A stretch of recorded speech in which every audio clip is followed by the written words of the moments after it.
best age to send your kid to summer camp? Here to talk about that, choosing the right one, is Dr. Erica Lee, a psychologist at Boston Children's Hospital. Good to see you, Doctor. Hey, Dr. Lee. This is a great question and timely, right? There are a lot of different many camp options out there. So what do parents of little kids need to know? It's a great question. So one size doesn't fit all, and there are so many camps out there now that there's almost a camp for everyone. So if you have a little one at home, think about a few things. Think about the activities, think about the schedule, think about the environment. So what interest does your kid have? Are there certain skills you want them to learn, like learning to swim or art?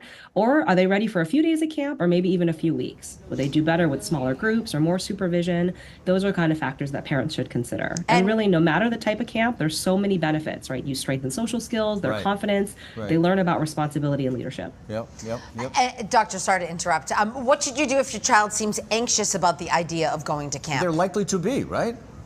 Yes, so many kids worry about this. So know if your kid is one of them, it's not just you. Try to involve them in the decision-making process before you choose one, right? Go over the schedule, see what the activities are. Are there things that they're really excited about? Are there goals they want to hit over the summer? You can also do some trial runs. A lot of families I work with find this really helpful. So what is it that your kid is worried about? Are they worried about being in a group? Are they worried about staying overnight somewhere away from home? You can actually do some trial runs of those things by having a sleepover, doing more group activities, give them some opportunities to practice before you send them to camp. So you nailed it. That's our next question. At what age are kids typically ready for overnight camp? And let me ask you this. If your kid calls you at, whatever, 9:30 at night and say, I want to go home, should you go and get them?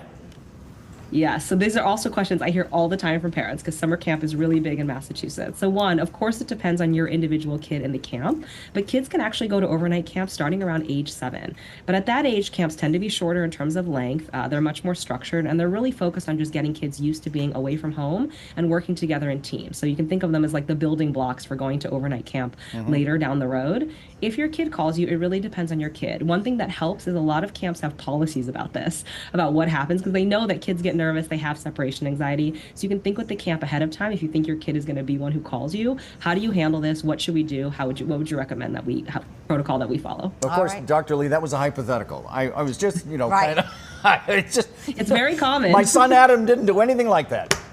More than twice. More than twice. Dr. Lee, thank you so much. We always appreciate you. So stay well. Thank you. So I'm not sure if Dr. Lee did, but lots